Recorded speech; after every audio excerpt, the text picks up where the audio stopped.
ಮಂತ್ರಿ ನಾಗೇಂದ್ರ ಅವರ ಬಗ್ಗೆ ಮಾನ್ಯ ಮುಖ್ಯಮಂತ್ರಿಗಳು ತಳೆದಿರುವಂತಹ ನಿರ್ಧಾರವನ್ನ ನೋಡಿದ್ರೆ ಯಾವುದೇ ಕಾರಣಕ್ಕೂ ಕ್ಯಾಬಿನೆಟ್ ಇಂದ ಕೈ ಬಿಡಲ್ಲ ಅನ್ನುವ ಚರ್ಚೆ ಇವತ್ತು ಆಡಳಿತ ಪಕ್ಷದಲ್ಲಿ ಏನು ಮಾಡ್ತಾ ಇದ್ದಾರೆ ಇದೆಲ್ಲವನ್ನು ಕೂಡ ನೋಡಿದ್ರೆ ಕಾಂಗ್ರೆಸ್ ಸರ್ಕಾರ ಕಾಂಗ್ರೆಸ್ ಪಕ್ಷ ಮತ್ತೊಮ್ಮೆ ರುಜುವಾತು ಮಾಡಿದೆ. ಈ ಕಾಂಗ್ರೆಸ್ ಸರ್ಕಾರ ಇರುವುದೇ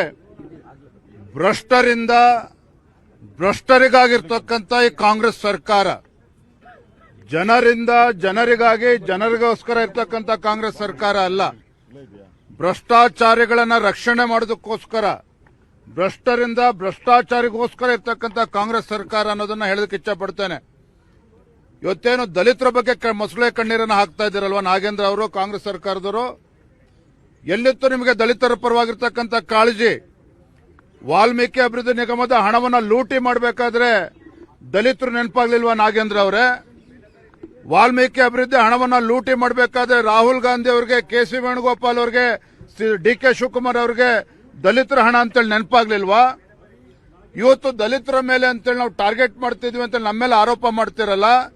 ನಿಮ್ಗೇನಾದ್ರೂ ನಾಚಿಕೆ ಮಾನ ಮರ್ಯಾದೆ ಕಾಂಗ್ರೆಸ್ ಸರ್ಕಾರಕ್ಕೆ ಏನಾದ್ರು ಇದ್ರೆ ಈ ಸಬಬನ್ನ ಕೊಡುವುದನ್ನ ಬಿಟ್ಟು ದಲಿತರ ಅಭಿವೃದ್ಧಿಗೆ ಮೀಸಲಿಡತಕ್ಕಂಥ ಹಣವನ್ನ ಲೂಟಿ ಹೊಡೆದಿರುವಂತಹ ನಾಗೇಂದ್ರ ಅವರನ್ನ ಸಚಿವ ಸಂಪುಟದಿಂದ ಕೈ ಬಿಡಬೇಕು. ಮಾನ್ಯ ಮುಖ್ಯಮಂತ್ರಿಗಳು ಕೇಳೋದಕ್ಕೆ ಇಚ್ಛಪಡ್ತೇನೆ. ಇವತ್ತು ಸಿದ್ದರಾಮಯ್ಯನವರು ಕೂಡ ಮಾತನಾಡಬೇಕು. ಮಾಜಿ ಮುಖ್ಯಮಂತ್ರಿಗಳು ಯಾಕೆ ಹಿಂದಿನ ಮುಖ್ಯಮಂತ್ರಿಗಳು ಸಿದ್ದರಾಮಯ್ಯನವರು ನಾಗೇಂದ್ರ ಅವರನ್ನ ಸಚಿವ ಸಂಪುಟದಿಂದ ಡ್ರಾಪ್ ಮಾಡಿದ್ರು? ಇಂದಿನ ಮುಖ್ಯಮಂತ್ರಿಗಳು ಡಿ.ಕೆ. ಶಿವಕುಮಾರ್ ಅವರು ಅವ್ರನ್ನ ಕ್ಯಾಬಿನೆಟ್ ತೆಗೆದುಕೊಂಡಿದ್ದಾರೆ ಅಂತ ಹೇಳಿದ್ರೆ ಅಂತ ಬದಲಾವಣೆ ಏನಾಗಿತ್ತು? ಏನಾದ್ರು ಕ್ಲೀನ್ ಚಿಟ್ ಕೊಟ್ಟಿದ್ರ? ಎನ್ಫೋರ್ಸ್ಮೆಂಟ್ ಡೈರೆಕ್ಟರೇಟ್ ಕ್ಲೀನ್ ಚಿಟ್ ಕೊಟ್ಟಿದ್ಯಾ? ಯಾರು ಕ್ಲೀನ್ ಚಿಟ್ ಕೊಟ್ಟಿದ್ದಾರೆ ನಿಮಗೆ? ಯಾವುದೇ ಕ್ಲೀನ್ ಚಿಟ್ ಸಿಕ್ಕಿಲ್ಲ. ತನಿಖೆ ನಡೀತಾ ಇದೆ, ಚಾರ್ಜ್ ಶೀಟ್ ಕೂಡ ಸಲ್ಲಿಸಿದ್ದಾರೆ. ಇವತ್ತು ನಾಗೇಂದ್ರ ಅವರನ್ನ ಒಬ್ಬ ಭ್ರಷ್ಟನನ್ನ ಮತ್ತೆ ಸಚಿವ ಸಂಪುಟಕ್ಕೆ ಸೇರಿಸಿಕೊಂಡು ರಾಜ್ಯದಲ್ಲಿನ ದಲಿತ ಸಮುದಾಯಕ್ಕೆ ಮೋಸ ಮಾಡಿದ್ದೀರಿ, ವಂಚನೆ ಮಾಡಿದ್ದೀರಿ ಅಂತ ಹೇಳಿ ಈ ಸಂದರ್ಭ ಹೇಳೋದಕ್ಕೆ ಇಚ್ಛಪಡ್ತೇನೆ. ಈಗಲೂ ಹೇಳ್ತೇನೆ, ಮಾನ್ಯ ಮುಖ್ಯಮಂತ್ರಿಗಳೇ, ನಿಮ್ಗೇನಾದ್ರೂ ರಾಜ್ಯದ ಜ್ವಲಂತ ಸಮಸ್ಯೆಗಳ ಬಗ್ಗೆ ಚರ್ಚೆ ಆಗಬೇಕು ಅಂತ ಹೇಳಿದ್ರೆ, ರೈತರ ವಿಚಾರ ಆಗಲಿ, ಬರ, ವಿದ್ಯಾರ್ಥಿಗಳ ವಿಚಾರ ಇವೆಲ್ಲವೂ ಕೂಡ ಚರ್ಚೆ ಆಗಬೇಕು ಅಂತ ಹೇಳಿದ್ರೆ ಇವತ್ತು ನೀವು ಮನ್ಸು ಮಾಡಿದ್ರೆ 24 ಗಂಟೆಯಲ್ಲಿ ನೀವು ಸಚಿವನನ್ನ ಕ್ಯಾಬಿನೆಟ್ ಇಂದ ಕೈ ಬಿಡಬಹುದು ನಾಗೇಂದ್ರ ಅವ್ರನ್ನ. ಅದನ್ನ ಮಾಡೋದನ್ನ ಬಿಟ್ಟು ನೀವು ಕೂಡ ಇವತ್ತು ಬೀದಿಗಿಳಿದು ಪ್ರತಿಭಟನೆ ಮಾಡೋದಕ್ಕೆ ಕೊಟ್ಟಿದ್ದೀರ. ರಾಜ್ಯದ ಜನ ಎಲ್ಲವನ್ನೂ ಕೂಡ ಗಮನಿಸ್ತಾ ಇದ್ದಾರೆ.